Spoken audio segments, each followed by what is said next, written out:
do Agro, com Kellen Severo. Oferecimento Ihara. Consórcio Massey Ferguson, a partir de R$ 1.470. Acesse cnmf.com.br. Olá, sejam muito bem-vindos ao Hora H do Agro, um programa onde discutimos e analisamos os temas que mais importam para o agronegócio brasileiro. A ação do banco americano PacWest sobe 44% após temores de falência diminuírem. A quebra de 3 bancos em 2 meses sinaliza que a crise bancária dos Estados Unidos ainda não acabou? Nesta edição, nós vamos analisar os riscos de contágio na economia brasileira. Venda de terras para estrangeiros divide o plenário do Supremo Tribunal Federal.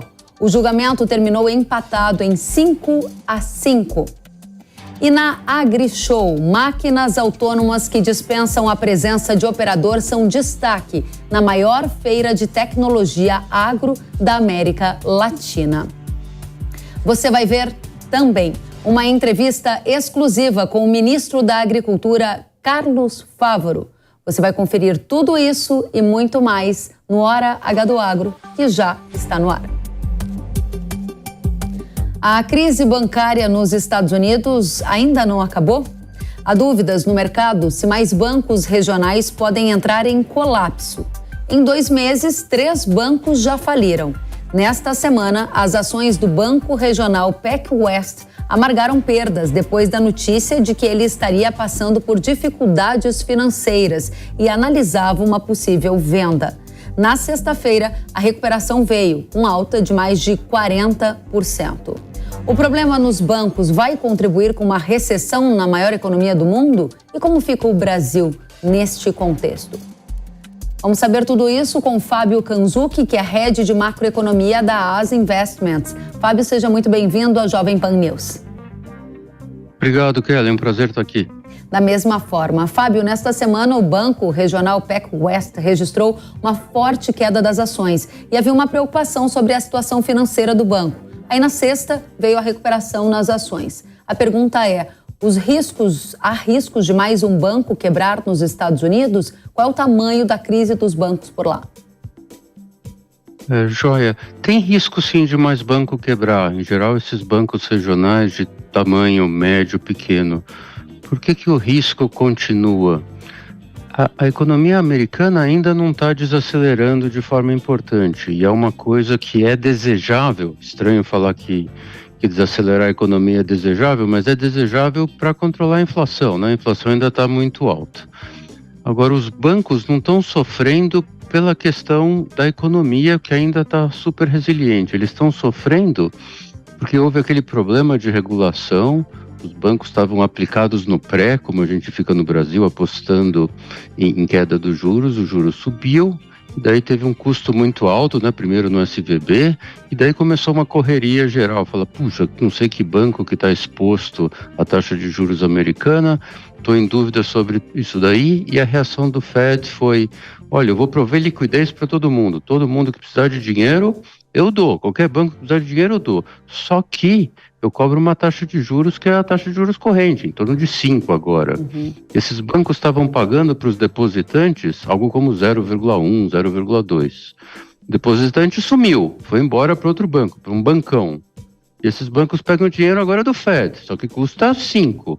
Então, mesmo esses bancos tendo uma liquidez muito grande que o Fed está dando, o Banco Central Americano está dando, eles têm um custo muito maior. Então, os bancos pequenos e médios que têm problema de solvência, nada a ver com liquidez, com corrida bancária, mas uma questão de, puxa, ele já não estava muito bem das pernas, talvez ele também estava aplicado nos juros, e agora ele tem um custo alto de captação, podem quebrar. E a gente não sabe aonde que está, né? O Fed fica olhando, opa, aqui está ruim, aqui, mas eles vão acontecendo, os problemas vão acontecendo eventualmente. Então, sim, quer dizer, a resposta curta é sim, pode ter mais banco aí que quebre nesses próximos meses. E qual é o ponto de contágio dessa situação, da crise dos bancos nos Estados Unidos com a economia brasileira e com o sistema bancário do Brasil neste momento?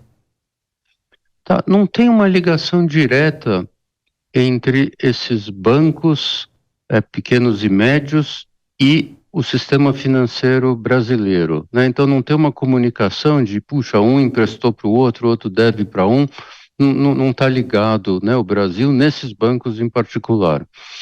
A ligação é super indireta, que é algo como, imagina que esses bancos pequenos e médios criam um problema para a economia americana, e daí a economia americana entra em recessão, algo que você chamou a atenção na sua primeira fala, daí a economia americana entrando em recessão tem um efeito super importante sobre a economia brasileira. E é um caminho perfeitamente possível, tá? Mas então é algo bem indireto, tá? Parecido talvez com a crise de 2008 e 2009, que lembra que era um problema no setor imobiliário americano. Você fala, o que eu estou no Brasil a ver com o sistema imobiliário americano? E no fim a gente acabou sofrendo pra caramba por esse caminho indireto de setor imobiliário, pegar no sistema financeiro americano, que pega a economia americana, que daí pega a economia mundial, e daí o Brasil está no meio do mundo e sofre com isso. Exatamente esse é o ponto que a gente, para a nossa audiência, do agro ou não do agro, quer antecipar. Se existe uma preocupação com uma recessão, ela poderia ter um efeito colateral na economia brasileira. Nesse contexto de juro alto, né? O Banco Central dos Estados Unidos elevou os juros no país em 0,25 ponto percentual, uma faixa entre 5 e 5,25 ao ano nesta semana, decisão. Aqui no Brasil, Copom também manteve a taxa básica de juros no patamar que é um dos mais altos dos últimos anos, 13,75% ao ano. Minha pergunta objetiva é, como que essa situação lá de fora impacta aqui dentro, num contexto em que o custo do dinheiro está alto, e também gostaria de entender a tendência na sua avaliação para juros e dólar, para a gente entender como é que a gente vai estar quando essa crise chegar, se chegar aqui. Joia. Então, antes de falar de juros e dólar Brasil, é possível uma recessão americana? Eu diria não só possível, como bem provável. Por que bem provável? Porque ela acaba sendo algo necessário para conter o problema inflacionário que eles têm, tá? Então é de novo a mesma questão. Você fala, puxa, você está sentado no Banco Central, você tem que tomar uma decisão, e essa decisão vai causar recessão. E você fala, não, no fim é isso que eu preciso fazer, tá? Então a recessão tem um custo, óbvio, mas é um custo menor do que o custo de não controlar a inflação, deixar a inflação desancorar, e daí você cria um processo inflacionário que fica preso na sociedade, que acaba tendo custos muito maiores por longo prazo. Então, a opção do Banco Central americano, eles estão tentando graduar quanto que eles precisam subir de juros, será que dá para parar agora, será que precisa um pouco mais, mas no fim é o trabalho de causar uma desaceleração econômica, então ela pode tanto ocorrer rápido, que é agora no segundo semestre do ano, como ela pode acontecer ano que vem, mas ela é meio inexorável, tá? É parte do trabalho que precisa ser feito. Então, você tem que se preparar para isso? Sim, absolutamente sim. É difícil saber o tempo, mas isso vem. Okay. Quando isso vier, o que pega no Brasil? O efeito tem dois canais de efeito. Um efeito é a economia mundial está toda conectada, e daí você importa bens de um lugar, exporta bens de outro. Se a economia toda desacelerou mundial, você sofre e a sua economia desacelera também. Isso daí teria o efeito, já ligando um pouco com inflação e juro brasileiro, você fala, bom, se a economia vai desacelerar, vai ter menos demanda, vai ter menos inflação aqui também, até eu posso reduzir juros. Essa é a primeira reação que tem. Mas nas últimas recessões, teve um outro efeito, esse segundo, que eu ainda não citei, que dominou, que é o efeito do canal financeiro. Então você fala, puxa, o efeito é todo mundo desacelerar, mas acontece a seguinte coisa, tipicamente em recessão, não é necessário, mas é o que tem acontecido. Quando tem uma recessão, os investidores fogem para os ativos seguros. Ele fala, puxa, a coisa está preta, eu não sei quem que vai quebrar, melhor eu ir para a coisa mais segura possível. E a coisa mais segura possível é o dólar. Então, cria essa coisa pouco intuitiva, que a recessão é nos Estados Unidos, não no Brasil, e a pessoa vai e compra dólar, e o dólar valoriza pra caramba. E com isso o real desvaloriza com relação ao dólar. O dinheiro foge do Brasil, de todos os mercados emergentes, e vai para os Estados Unidos. Real desvaloriza aqui, e daí isso causa inflação aqui. E daí, causando inflação aqui, você não pode reduzir juros. Tá? Então, no fim, usando as últimas recessões como guia, o impacto aqui é depreciação do real, né? O câmbio, o dólar voa, vai lá para cima, e o Banco Central não pode reduzir juros, ele teria que subir juros para proteger a economia dessa subida do dólar. Como os juros aqui está alto já, então você fala, talvez ele nem precisa subir, mas o efeito dominante vai nessa direção, de mais inflação, mais juros, mais dólar. Muito bem, e isso pode então a gente acabar passando por um período ainda mais longo desse custo do dinheiro alto, que é essa taxa de juros em patamar elevado, conforme você mencionou. Para fechar, últimos 30 segundos, o ambiente de risco que você anunciou aqui gera uma busca por ativos mais seguros, na contramão, uma fuga por ativos de riscos. As commodities agrícolas são consideradas ativos de riscos, a gente está falando de soja, de milho, de trigo. Isso pode indicar algum tipo de tendência para preço de commodity agrícola?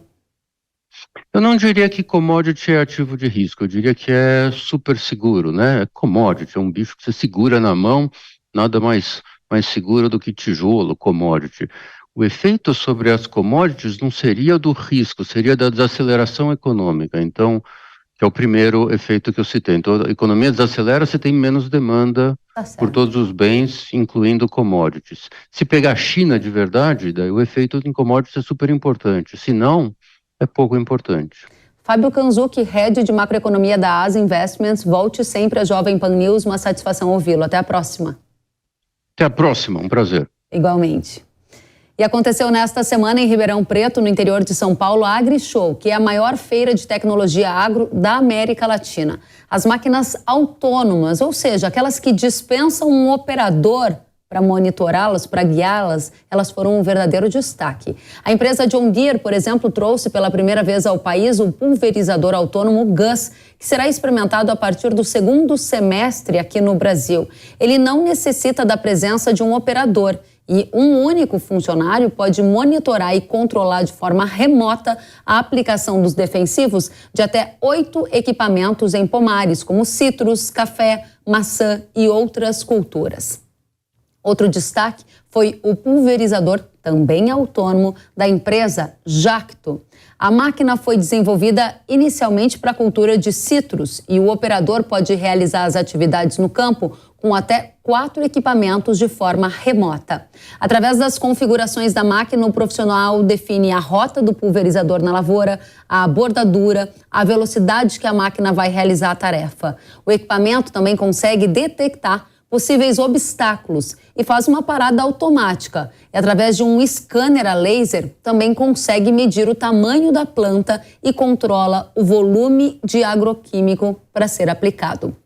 Esse equipamento está disponível para comercialização em forma de assinatura. E já no setor automotivo, a Volkswagen apresentou o primeiro caminhão autônomo para o agro. Ele é capaz de trafegar sem a atuação direta de um motorista. A tecnologia pode ser utilizada nas lavouras de cana-de-açúcar, trabalhando junto das colheitadeiras na operação ali de transbordo. A tecnologia permite que o operador mantenha o caminhão na trajetória pré-programada, faça o controle de velocidade, reconheça placas de sinalização, obstáculos e até pedestres. Ele também é equipado com um sistema de geoposicionamento em tempo real, câmeras que substituem os retrovisores e pneus que reduzem a compactação do solo. Mesmo com um modo de condução autônomo ativado, o motorista tem o domínio de tudo e a qualquer momento ele pode desativar o piloto automático e assumir novamente o controle do veículo. Ficou curioso para saber mais sobre essas novidades? A gente vai em frente. É hora de saber mais sobre a automação de veículos como caminhões. Eu converso com o Wilson Ragusa, ele é gerente de vendas da Volkswagen. Seja bem-vindo ao Jovem Pan News, Wilson. Muito obrigado, um prazer estar com vocês. Da mesma forma, comece contando pra gente, esse caminhão autônomo, ele precisa de um motorista? Sim, o motorista ainda se faz necessário, né, para levar o caminhão até a frente ali de colheita da usina. E nesse momento, a partir do momento que ele alinha o caminhão com a colheitadeira, já entra o sistema, né, semi-autônomo ali de controle do caminhão, onde ele vai seguir com a referência da colheitadeira até o final do talhão. A hora que acabou esse talhão, né, ele encheu a caixa ali de cana picada em cima do caminhão, o motorista reassume, ele faz a volta e começa de novo todo o corte, a colheita da cana na próxima frente ali do talhão também.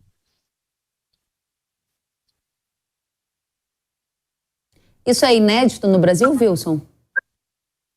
Sim, isso é uma iniciativa que a gente começou lá na Fenatran de 2019, onde a gente trouxe o nosso caminhão protótipo, né, para apresentar ao público. Já vinha uma demanda grande do segmento, né, o segmento de canavieiro principalmente, ele vem buscando, como sempre, aumento de produtividade e de ganhos, e isso começou lá atrás com um caminhão padrão, caminhão normal, do jeito que ele sai de fábrica. A Volkswagen, com seu DNA de inovação, ela sempre buscou já desenvolver um produto que fosse preparado para essa aplicação. Então, a gente começou a trazer soluções que os próprios tratores agrícolas já utilizavam para equipar o caminhão tradicional.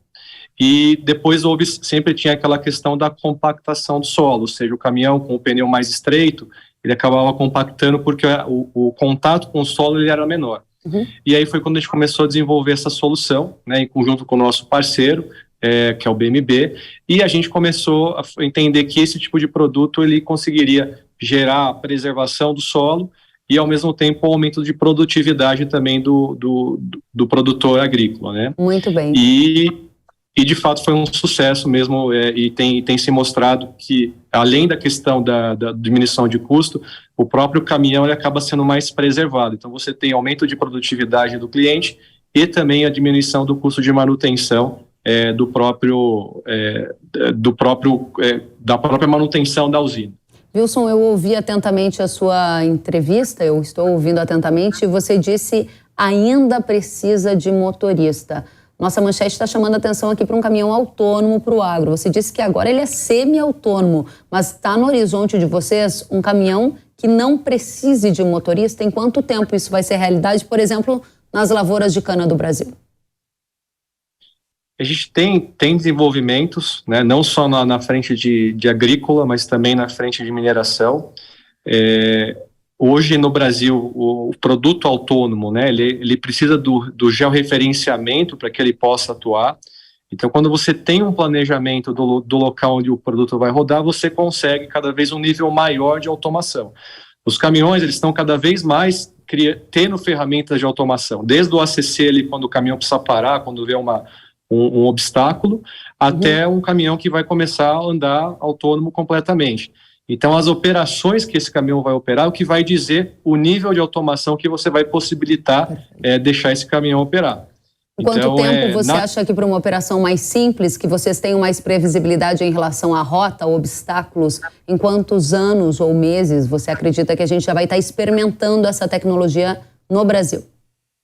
Eu acho que dentro de aproximadamente aí 1 ano e meio, 2 anos, a gente consiga já ter algumas aplicações, a gente já possa ter um nível de automação maior nos caminhões. Qual é o maior desafio hoje para que um caminhão seja 100% autônomo, ou seja, sem a presença do motorista e possa ser ali acoplado, por exemplo, num transbordo e faça esses trabalhos no campo em áreas que muitas vezes são bastante remotas?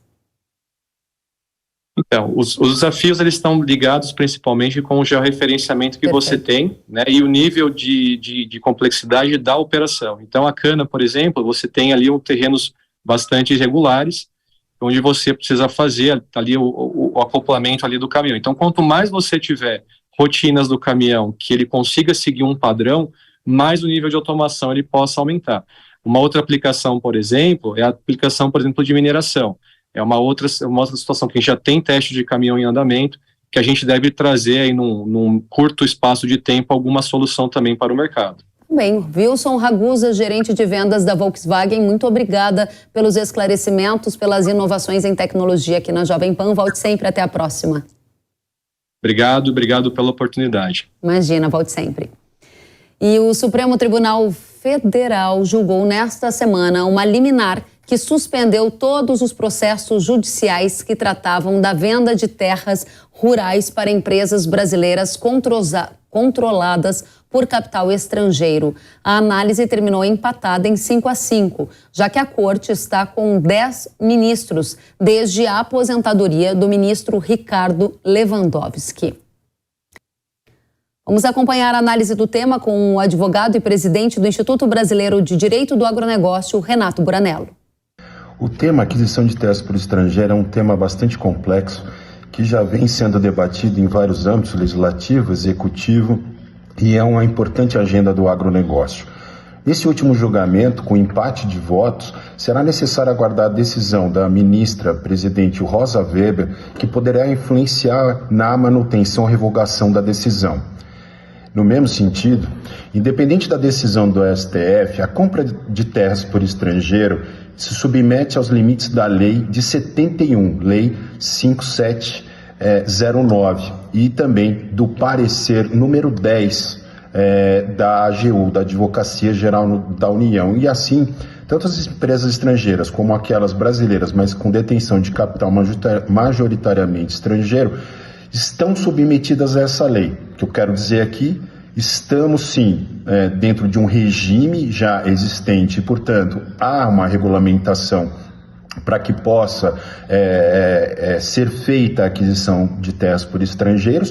Por outro lado, ela tem várias restrições e limitações que devem ser observadas por todos aqueles investidores que pretendem adquirir ou arrendar terras também aqui no Brasil. Obrigada, Renato. E a gente segue. Depois do intervalo, você vai conferir uma entrevista exclusiva com o ministro da Agricultura, Carlos Fávaro. A gente espera você em instantes. Até já.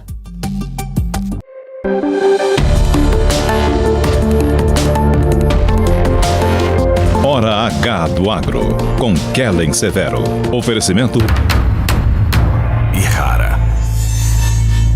Consórcio Massey Ferguson, a partir de R$ 1.470. Acesse cnmf.com.br. Sabia que o Brasil é um dos maiores produtores de soja e milho no mundo? Esse mercado movimenta mais de 70 bilhões de dólares anualmente e tem muitas oportunidades. Com o curso de comercialização de soja e milho da NIL, você aprende a negociar preços em bolsas internacionais e proteger seu capital. O professor João Birkan tem mais de 60 anos de experiência e vai te ensinar como ganhar dinheiro no agronegócio.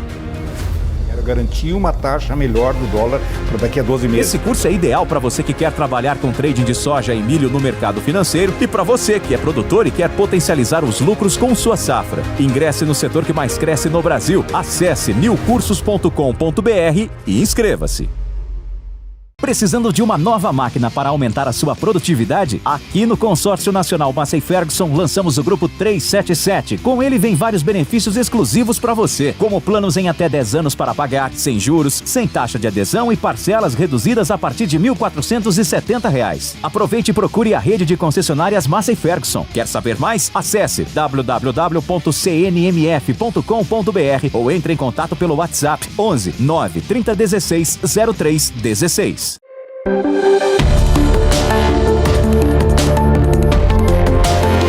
Hora H do Agro, com Kellen Severo. Oferecimento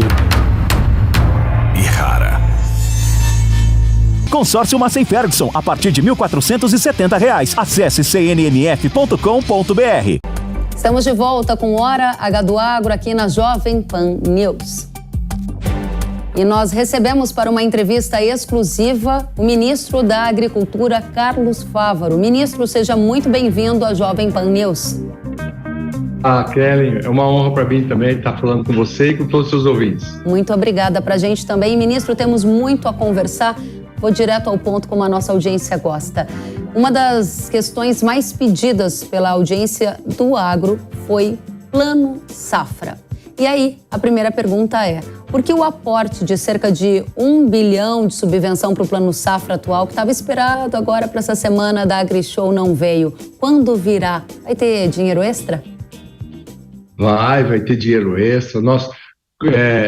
Desde dizer assim, que o Plano Safra em curso é um Plano Safra que não conseguiu cumprir todos os objetivos da demanda dos produtores por esse crédito. Nós tínhamos investimentos muito tempo paralisados, a liberação de recursos. Ainda em janeiro, quando o nosso presidente do BNDES, Luiz Mercadante, assumiu, liberou 2,7 bilhões de reais para investimento, que rapidamente foram tomados, e nós começamos, então, a busca de complementos orçamentários. Não tivemos PLN ainda este ano, então nós buscamos o complemento de recursos de remoção de outros orçamentos para que nós pudéssemos disponibilizar mais recursos para o Plano Safra. Conseguimos agora, então, uma equalização de 200 milhões de reais, o que permite chegar aos produtores imediatamente 8,4 bilhões de reais, sendo para Moder Frota, programa de irrigação, demais investimentos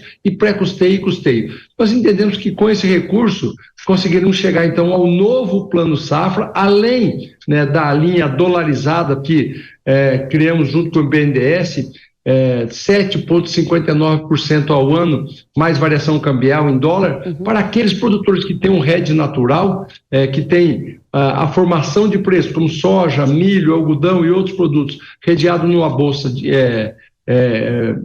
dos Estados Unidos, portanto, formação de preço em dólar, tem um hedge natural, não tem o risco. Então, juros mais baratos que o do Plano Safra, sem comprometer recursos do Tesouro, foi uma grande novidade, com alta aptidão dos produtores, rapidamente consumiu os primeiros 2 bilhões e tem mais recursos sendo liberado, portanto, nós conseguimos fazer um ajuste e contemplar os produtores para que continuem fazendo investimentos, continuem se preparando com o seu pré-custeio até a chegada do novo Plano Safra. Muito bem, então informação exclusiva para a Jovem Pan News. A partir de segunda-feira vai haver já recursos adicionais para o Plano Safra atual, ao redor de 200 milhões, veio abaixo do 1 bi que era esperado. Quero saber se está com dificuldade para conseguir mais recursos para o agro e mais, ministro, quero saber como o senhor vai fazer para não faltar recurso para o Plano Safra. O senhor há pouco criticou os últimos Planos Safras, de fato faltou recurso em várias linhas. O que fazer para conseguir um pouco mais de dinheiro e não faltar? Aí a gente já está olhando para o 23, 24. Na realidade, como sempre eu recebi dos ex-ministros, né, que estou conversando muito, convidei todos para serem meus conselheiros, para que a gente possa trabalhar junto. Esse agro não é fruto de competência de uma pessoa só, não, é de um conjunto de ex-ministros, servidores, colaboradores aqui do Ministério da Agricultura, entidades de classe muito bem organizadas, parlamentares que estão sempre atuando e o executivo sempre atento e fazendo as políticas públicas. E aí, numa reunião com o ministro Cabreira, ex-ministro Cabreira, ele me disse que o problema da fazenda se resolve na fazenda. Aí a gente parece uma analogia, mas não é internamente pela porteira para ele, não. O problema lá do agronegócio se resolve no Ministério da Fazenda, que é onde tem dinheiro para a gente poder avançar. O Plano Safra foi aquém, né, os últimos Planos Safra foram aquém da necessidade, mas nós já viemos complementando com o BNDES, linhas de crédito, tivemos essa nova linha, como disse, dolarizada, e como demorou para acharmos também a equação financeira, nós estamos já na iminência, mais 60 dias teremos um novo Plano Safra, por isso não foi necessário, e nós vamos estar sempre calibrando, se for preciso, complementa mais um pouco, mas a nossa equipe técnica acha que esses 200 milhões abrem linhas de crédito na ordem de 8,4 bilhões, 8,5 bilhões de reais, que sejam suficientes até a chegada do novo Plano Safra, que aí sim estamos trabalhando para não ter essa deficiência. O Plano Como Safra, não ter, ministro? A Fazenda vai ajudar? De onde vai vir o recurso? Eu vi que a CNA pediu 400 bilhões. Vai dar para atender esse pedido? Olha, 400 bilhões, isso requer uma equalização só para o Ministério da Agricultura e Pecuária, né?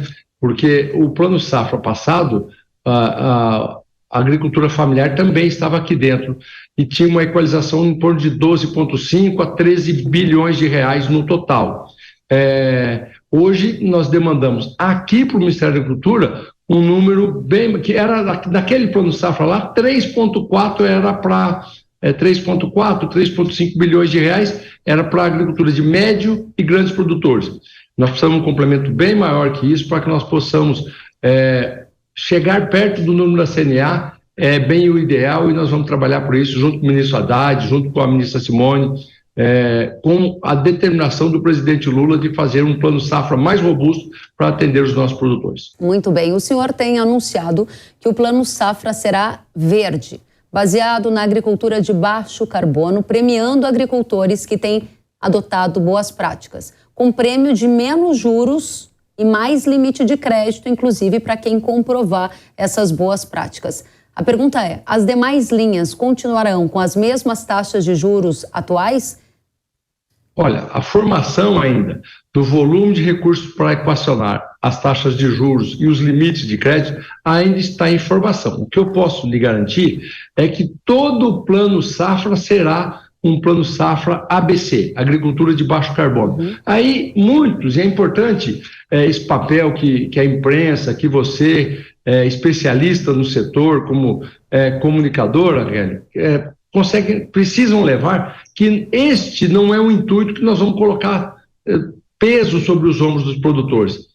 Muitas vezes a gente não comunicar direito, quando está formando esse novo plano safra, assim, olha, agora vem um novo ministro aí querer dizer que todo o plano safra será de agricultura de baixo carbono. O que será que eu preciso fazer para acessar o novo crédito, já que todo ele será ABC? Eu falei, nada. O mínimo possível, o mínimo necessário, que é, por exemplo, ter um cadastro ambiental rural. Poucos ou quase nenhum país do mundo tem os produtores que foram lá voluntariamente se cadastrar, entregar os dados da sua propriedade para mostrar e que se tem alguma deficiência para se regularizar e cumprir a sua função estabelecida pelo Código Florestal. É agricultura de baixo carbono. Quem faz plantio direto é agricultura de baixo carbono. Quem faz dispensa o uso de nitrogênio na produção de soja, nitrogênio é adubo químico, porque faz inoculação biológica, para que a natureza faça esse nitrogênio ficar disponível para a planta. É agricultura de baixo carbono. Quem faz 2 safras no mesmo ano, no mesmo hectare, quer algo mais sustentável que isso? Então, esses produtores vão ter taxas de juros de menos de 2 dígitos, abaixo de 10% na sua avaliação? Nós vamos trabalhar para a menor taxa de juros possível, né? Mas posso garantir, esses produtores serão compensados. Eles serão reconhecidos que fazem agricultura de baixo carbono e terão taxas de juros cada vez mais diferencial. Agora, por exemplo, eu posso avançar a escada, teremos lá uns 3 níveis. Mas eu também faço 20% de uso de biológicos nos tratos culturais. Olha, isso é uma boa prática sustentável. Uma taxa de juros um pouquinho menor para você. Você comprova isso e tem uma taxa de juros melhor. Eu tenho uma boa relação além da legislação exigente trabalhista, mas eu tenho uma boa relação. Por exemplo, eu pago um plano de saúde privado para todos os meus colaboradores. Eu faço uma melhor relação trabalhista, tem que ter um prêmio esse produtor. Então, não é punir, é premiar as boas práticas. E nós vamos perceber, neste primeiro ano, o quanto nossos produtores são sustentáveis, produzem com eficiência, respeitam as leis. Muito bem. Agora, trocando de assunto, saindo do Plano Safra, mas olhando para uma dor de muitos agricultores que nos escreveram pedindo que eu perguntasse ao senhor. O governo vai anunciar uma amortização ou prorrogação na dívida de agricultores do Rio Grande do Sul afetados pela seca? Em alguns casos, ministros, somam 3 perdas de safra seguidas e eles estão aguardando essa informação. Tem data e qual vai ser a estratégia do governo? Kelly, eu fui essa semana 2 vezes ao Congresso Nacional, um dia na Comissão de Agricultura da Câmara e um dia na Comissão de Agricultura do Senado. E lá debatemos, falamos muito, os parlamentares também, principalmente os parlamentares gaúchos, queriam um posicionamento do governo, como nós pensávamos isso. Primeiro, não adianta, na minha avaliação, nós fazermos uma simples prorrogação das dívidas daqueles produtores que sofreram com a seca e não conseguiram honrar os compromissos da safra 2023, 22-23, porque já vem acumulando prorrogações. Nós precisamos fazer algo estruturado, tanto no aspecto do endividamento, e aí reconheçam, né, a última grande reestruturação de dívida dos produtores, e no caso era generalizada, era de todo o Brasil, foi o governo do presidente Lula, lá em 2008, 2009, fez uma medida provisória de 85 bilhões de reais, repactou as dívidas no longo prazo e continuou dando crédito, e por isso nós alavancamos essa agropecuária e virou-se a potência brasileira, né? Então, eu acho que nós temos que fazer algo, claro, nas devidas proporções, nas devidas necessidades, com o prazo necessário, uma repactuação das dívidas dos produtores do Rio Grande do Sul, não pode ser uma simples prorrogação na minha avaliação, e planos de evitar que isso volte a ocorrer. As mudanças climáticas estão aí, não dá mais para contestar. 3 perdas de safra quase consecutivas em 4 anos, nós precisamos ter planos para que o produtor possa conviver com essa estiagem, mas voltar a produzir. E é possível fazer isso, e nós vamos estruturar. Quem está com essa dívida para pagar e teve frustração de safra tem pressa, é urgente. Tem alguma resposta de curto prazo para a gente dar para os agricultores gaúchos nesse momento? Olha, nós vamos começar a debater. Eu acho que um caminho natural seria até a suspender, fazer uma portaria suspendendo o vencimento das dívidas para que ninguém se torne inadimplente, para que ninguém vá para o Serasa, para que não precisar começar a ter ações de cobrança, e aí termos tempo para pactuar, então, uma equalização dessas dívidas. Excelente, ministro. Trocando de tema, mais um tema muito pedido pela nossa audiência, a demarcação de terras indígenas. Ministro, o presidente Lula demarcou 6 áreas indígenas na última semana e ele disse que até o fim do mandato vai demarcar o maior número possível de terras. No Rio Grande do Sul, ainda falando do Sul, tem famílias lá que vão ser afetadas por essa demarcação com risco de perderem áreas escrituradas e centenárias. Em Santa Catarina, também há muita preocupação da mesma situação acontecer. O senhor será uma voz no governo contra o aumento de demarcação de terras indígenas? Olha, eu tenho conversado com o presidente Lula e tenho as minhas preocupações, como tantos produtores e tanta gente tem, para os dois lados. Nós temos que reconhecer a necessidade de algumas comunidades indígenas, dos povos indígenas, em ter um espaço, uma terra que seja suficiente para a sua subsistência. Alguns ainda não têm isso. Posso citar o caso, por exemplo, alguns casos no Mato Grosso do Sul, na região de Dourados, o caso que está com uma ADIM no Supremo Tribunal Federal, lá de Santa Catarina, precisa um pedacinho de terra para ajustar aquilo. Virou cidade, né? Virou cidade onde era o espaço desses brasileiros indígenas. Mas este ajuste que precisa ser feito não pode ser em detrimento ou criar um outro problema para os brasileiros não índios, produtores rurais. Tenho falado isso com o presidente Lula, ele está sensível a essa causa e tem me dito, nós vamos equacionar essa situação, resolvendo problemas de uns, mas não causando problemas para outros. Como, ministro? Olha, por exemplo, como se faz a reforma agrária ordeira, pacífica, cumprindo a lei. Na reforma agrária, por exemplo, se tem um produtor que está disposto a vender uma terra, o INCRA vai lá, avalia preço de mercado, não dá prejuízo para o produtor e compra, paga em dinheiro e faz o assentamento de novos pequenos produtores. Quer dizer, não tem prejuízo. Deixa uma eu ver negociação. Se eu entendi, ministro. Eu defendo que isso aconteça também para as áreas necessárias de ampliação de reserva indígena. Eu vou tentar ver se eu entendi bem. O senhor está dizendo que é favorável à indenização por parte da União em preço de mercado para áreas que forem demarcadas como indígenas e estejam sobrepostas em áreas escrituradas e de posse de agricultores? Exatamente isso. Agora, se não é terra privada, se é terra pública invadida, aí dá para defender. Agora, se tem lá uma escritura, se tem todo um histórico, escritura, títulos registrados, não dá para simplesmente falar assim, o Estado te deu o título, o Estado te deu o documento, agora você sai embora, porque aqui são dos brasileiros índios. Aí ele vai fazer o quê? Ele vai virar um sem terra? Então, aí é a hora que o Estado tem que se fazer presente, equilibrar entre um e outro, resolve o problema de um, mas não causa o problema do outro. Exatamente como você falou. Ministro, e se o agricultor não quiser sair, o senhor sabe, o senhor é um homem da terra, é agricultor. Tem uma relação com aquela região. Agricultores que eu já ouvi disseram, eu só saio daqui morto, ninguém me tira das minhas terras. Desculpa a expressão tão verdadeira, mas foi o que eu ouvi de um agricultor. Vai ter falta de paz no campo? Nós temos que evitar as polêmicas. Também esse assunto pode ser dirimido pela ciência, por laudos verdadeiros antropológicos, da necessidade também de contemplar esses brasileiros não índios. Eu acho que é um tema tão sensível, tão difícil, que o governo precisa ter muita dedicação, muito diálogo para a gente poder conduzir, minimizando esse tipo de impacto. Muito bem. O presidente Lula é a favor da indenização a preço de mercado para os agricultores que tiverem que deixar suas terras em função de demarcação? a única a palavra que eu tenho do presidente Lula é que ele quer resolver o problema das necessidades de algumas comunidades indígenas, mas não irá gerar problema para produtores rurais. O como fazer, nós vamos estar debatendo. Muito bem. Próximo tema, ministro. A gente segue agora para a Agenda Verde. O senhor está indo para um evento de clima e agricultura nos Estados Unidos. Qual o objetivo desta viagem?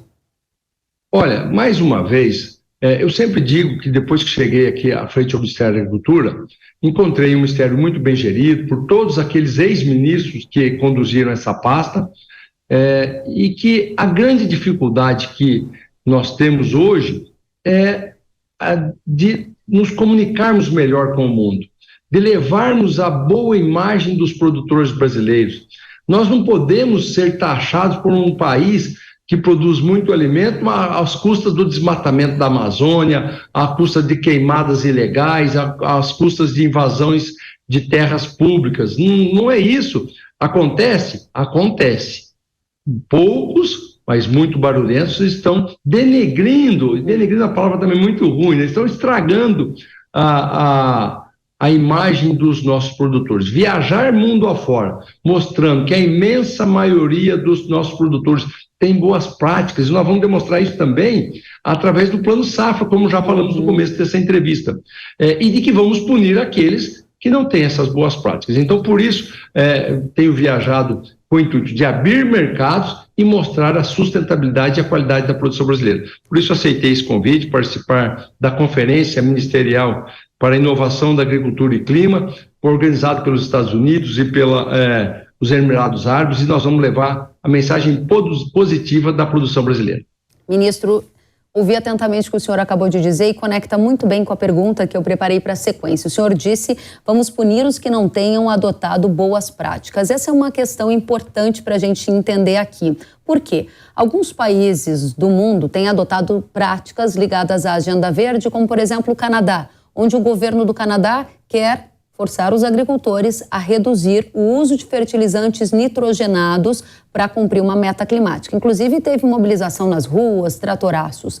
Na Nova Zelândia, há um estudo para criar uma taxa para pecuaristas pela emissão de gases feitas pelos animais. O Brasil pretende adotar agenda semelhante a esta?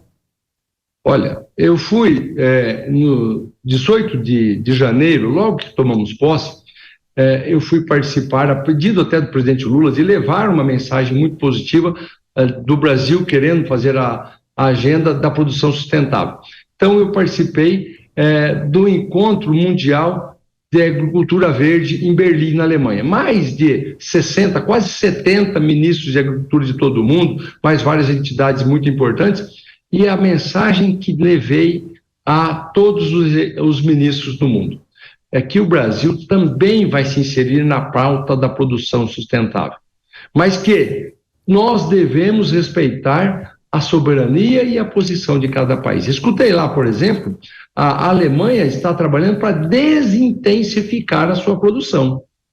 Desintensificar. Não é prioridade para os alemães intensificar a produção agrícola, mas isso para o Brasil é prioritário. O Brasil vai intensificar a nossa vocação de aumentar a área de plantio, de aumentar a produtividade, de continuar sendo um grande player da produção de alimentos. Então, cada um com a sua particularidade. E o Brasil pode fazer a dele com sustentabilidade. Por exemplo, nós temos hoje no Brasil 160 milhões de hectares de pastagem em algum estado de degradação. Nós pedimos à Embrapa que fizesse um estudo, e já está terminando, já temos os primeiros números para comprovar. A Embrapa já está mostrando tecnicamente que algo em torno de 35 milhões de hectares são altíssima aptidão a transformar em terras de agricultura. E 55 milhões de hectares são bem propícias, são boas também para transformar a soma das duas. E mais 20, portanto, né, algo em torno de 55 milhões de áreas boas para a agricultura. Veja bem, se nós incentivarmos essas áreas serem convertidas em agricultura, nós estaremos intensificando, produzindo cada vez mais, gerando oportunidade, renda para os brasileiros e tirando pressão sobre o novo desmatamento. O Brasil não precisa desmatar mais para poder dobrar a sua produção, gerar excedentes exportáveis e garantir segurança alimentar aos brasileiros. Essa é a mensagem que nós estamos levando o mundo afora. Cada um tem sua estratégia. Respeitem a nossa e o Brasil vai se integrar a essa produção sustentável mundial. Não há uma intenção do governo de imitar a prática, por exemplo, do Canadá ou da Nova Zelândia?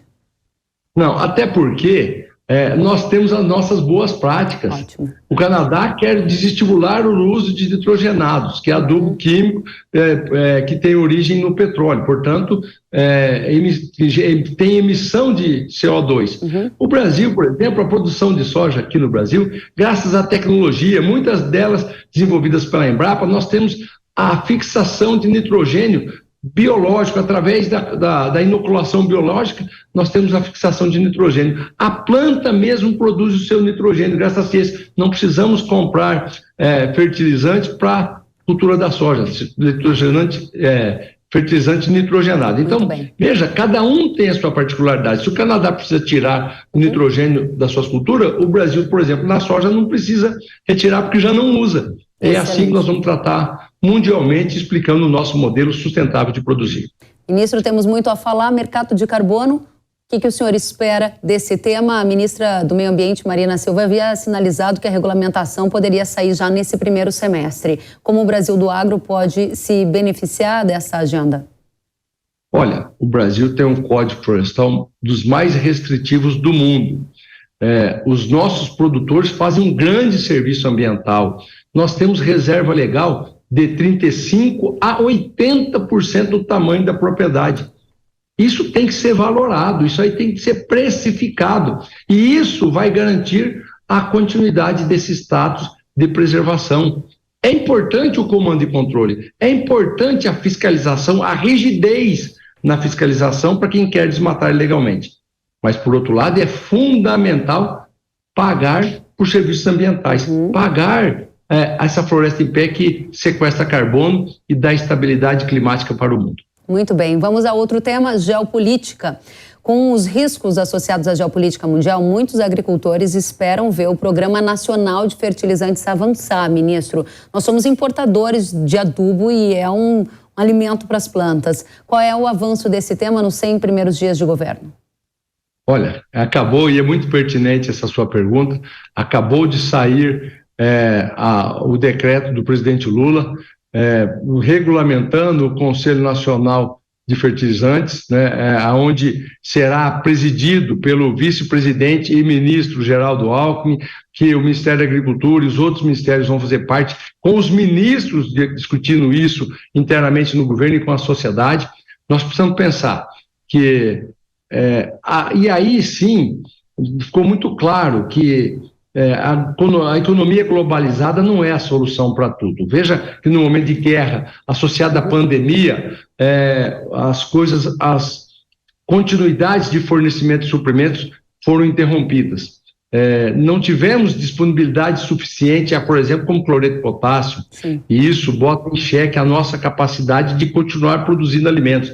Então, o Brasil dificilmente será autossuficiente na produção de fertilizantes, mas tem que ter um plano estratégico para ser menos dependente, e esse conselho vai trabalhar muito com a sociedade. Nós vamos avançar por determinação do presidente Lula, tanto que escolheu o vice-presidente da República para coordenar os trabalhos. Como estratégico é esse assunto, e nós teremos novidades, pode ter certeza. Eu lembro que o vice-presidente da República, Geraldo Alckmin, se mostrou favorável à exploração de potássio na Amazônia como uma das estratégias para diminuir a dependência do Brasil de importação. Esse é um dos temas prioritários a partir de agora? Sem sombra de dúvida, é um projeto importante. A Autazes no Amazonas está em processo de licenciamento, e essa é uma das questões a ser superada. O processo de licenciamento está na área de influência de uma reserva indígena, não está dentro, está fora, mas na área de influência, portanto tem que ter os estudos do componente indígena, os benefícios para os povos indígenas que ali estão situados, para que nós possamos cumprir a legislação e darmos também a oportunidade do Brasil diminuir a dependência de cloreto de potássio importado. Muito bem, ainda sobre fertilizantes, a Petrobras deve retomar a produção de fertilizantes em outras regiões, além de Mato Grosso do Sul, que foi uma das primeiras ações que o senhor fez enquanto ministro, também apoiar o aumento da produção via Petrobras, não é? Olha, é fundamental. Antes de mais nada, claro que eu defendo a conclusão da planta de produção de nitrogenados no Mato Grosso do Sul, em Minas Gerais, e mais algumas outras que já estão, tem na Bahia, tem em Sergipe, mas fundamental é nós encontrarmos uma equação para o preço do gás natural brasileiro, né? A exploração do gás natural está mais caro no Brasil, muito mais caro que no mundo afora, e, portanto, tira a competitividade da produção local. Nós temos que equalizar essa situação para que o Brasil diminua a sua necessidade de importação deste, que é um produto que pode ser feito aqui, tem possibilidades e tem um desafio de equalizar os preços do gás natural. O senhor falou em gás natural e me lembrei da Argentina, que país vizinho, recentemente teve uma ideia, né, de usar recursos do BNDES para estreitar uma relação que pudesse, talvez, fornecer gás natural de lá para cá. E aí é ótimo para a gente falar de Argentina, porque a Argentina, ministro, firmou uma parceria com a China para a utilização de yuan nas transações comerciais entre os países. O presidente Lula esteve na China e ele deu alguns sinais contrários ao dólar. Em quanto tempo o senhor avalia que o Brasil estará adotando o yuan nas transações comerciais com a China? E qual o ponto positivo e negativo disso para o agro, na sua opinião? Olha, primeiro dizer que não há nenhuma afronte a essa e nenhuma obrigação para que os comércios sejam feitos em moedas locais. Há uma oportunidade. O que nós fizemos é um acordo bilateral com a China, o Brasil também firmou, a possibilidade de usarmos as moedas próprias, sem precisar fazer um apêndice, porque isso gera custo. Nós exportamos um produto brasileiro que é produzido em real, que é vendido para a China, que passa por um câmbio dolarizado e chega no yuan, né, chinês. Essa triangulação no mercado financeiro tem um custo. Se a gente puder fazer entre as moedas locais, nós vamos baratear e garantir competitividade. Mas é uma opção, não é uma obrigação. O Brasil já fez isso, é uma geopolítica também sendo fortalecida. O Brasil é um país de boas relações diplomáticas. Veja que o presidente Lula está já em outra visão, além de comparecer à coroação do rei Charles da Inglaterra, mas também está tratando de relações bilaterais, como já fez com Portugal, como já fez com a Espanha, como já fez com os Estados Unidos, como já fez também nos Emirados Árabes, na China. E o Brasil tem a oportunidade de fortalecimentos em blocos. Os BRICS são grandes oportunidades.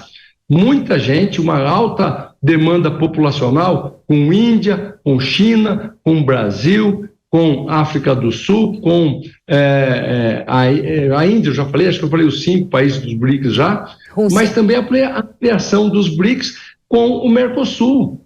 Nós podemos desenhar uma nova geopolítica de oportunidades e que não seja em detrimento das outras. O Brasil também está discutindo um acordo da União Europeia com o Mercosul. É fundamental a boa diplomacia para avançarmos nas relações comerciais. Muito bem, vamos sair de geopolítica para outro tema e esse foi um dos temas mais pedidos pela audiência. Ministro, o senhor tem tido, e a gente vai falar de MST, o senhor tem falado, na verdade, tem dito que é contra a invasão de terra e que a presença do MST no Conselhão é uma porta para o diálogo, que não precisa de invasão, por isso que o governo está dialogando com o Ministério, ouviu o senhor dizendo isso essa semana.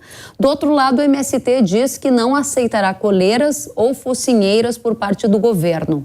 A minha pergunta é, os altos números de invasão já são uma marca do governo Lula, essa é a questão. Se invasão é crime, por que elas são tratadas com diálogo, na sua opinião, em vez de elevar o tom para inibir essas ações criminosas? Não, a invasão não é tratada com diálogo. A invasão de terra se cumpre a lei. Existe lei para coibir a invasão de terra produtiva. Terra produtiva, a justiça determina a reintegração e o Estado cumpre, e assim está sendo feito. O diálogo aberto, que digo, e não tem dubiedade no meu posicionamento. O diálogo aberto é quanto ao respeito e o direito do sonho de um pedaço de terra para produzir. Um programa de reforma agrária é legítimo. Eu já disse, por exemplo, visitando no norte do Paraná um assentamento de reforma agrária, que fiquei encantado do MST. Fiquei encantado a forma que eles estão produzindo, linkados em cooperativismo e com agroindústria, transformando leite em produtos lácteos, como queijos, manteiga, iogurtes, produtos de milho, em flocos de milho, fubá, arroz integral, produtos derivados da mandioca, tudo isso embalado, sendo vendido para a população de todo o norte do Paraná ali, de forma ordeira. É legítimo ser bonito de ver um trabalho orgânico, dá muito orgulho de ver isso. E a reforma agrária é essa expectativa. Como é a expectativa e o sonho de ser feliz, alguns filhos de famílias mais humildes que sonham em fazer uma faculdade e não têm condição. O Estado prover essa oportunidade através de programas sociais como o FIES é legítimo, é uma obrigação do Estado fazer. Como programas sociais, um pai ou mãe de família sonhar em ter uma casa própria, é legítimo o Estado dar as condições através do programa Minha Casa Minha Vida para que as famílias tenham essa casa própria. É legítimo também um programa de reforma agrária dentro dos rigores da lei. E eu não consigo compreender por que da necessidade de um governo democrático, atento às causas sociais, que apoia essa reforma agrária ordeira, tem um movimento que queira fazer a invasão, que acha que não vai, ninguém vai colocar focinheiro ou cabresto, como você disse. Não precisa, vamos dialogar. Aonde que pode ser feito? Dentro da lei. Não vai tomar terra de nenhum produtor. Se ele quer vender, o Estado compra e assenta as famílias, como já disse. Muito bem. E vai ter terras públicas também. Agora, terra produtiva invadida não dá para ser compactuado.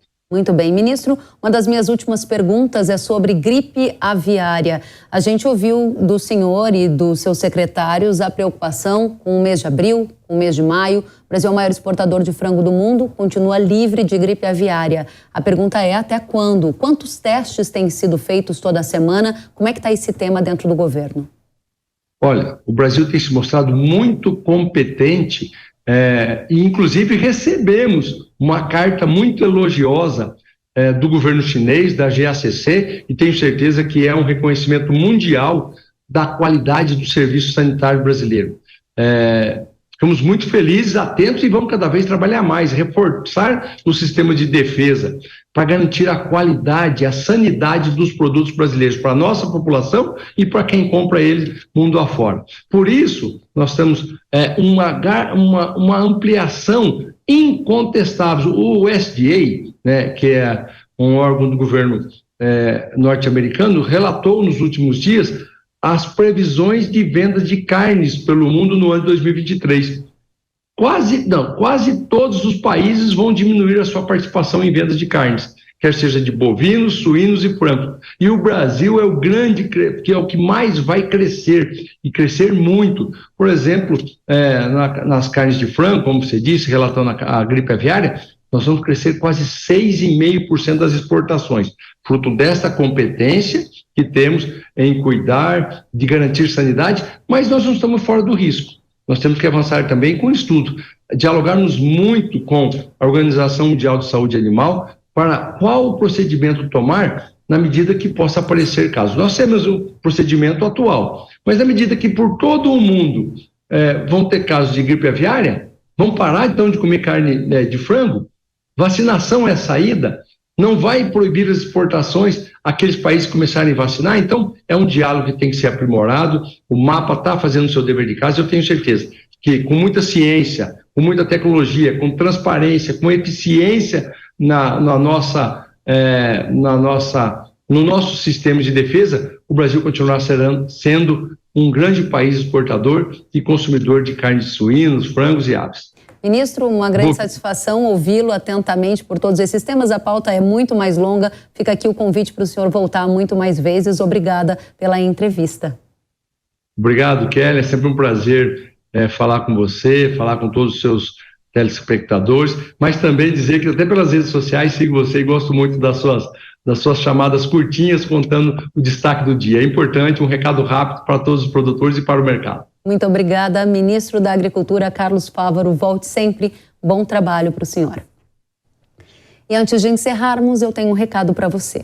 Prepare-se para conhecer o verdadeiro controle de nematóides. Trunenco é o mais novo lançamento para tratamento de sementes da Yara, que veio para proteger as lavouras desde o início do ciclo.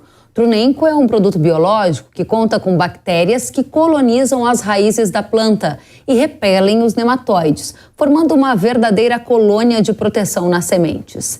O bionematicida é a novidade de maior espectro do mercado, que controla com eficiência diversos nematóides. Tudo isso com baixa dosagem, que propicia para você mais praticidade e rendimento no manejo.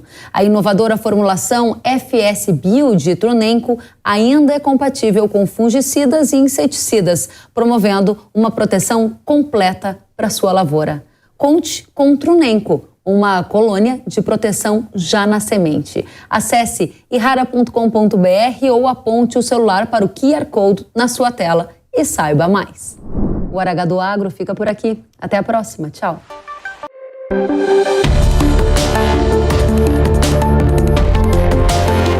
Hora H do Agro, com Kellen Severo. Oferecimento Yara. Consórcio Massey Ferguson, a partir de R$ 1.470. Acesse cnmf.com.br. Realização Jovem Pan News.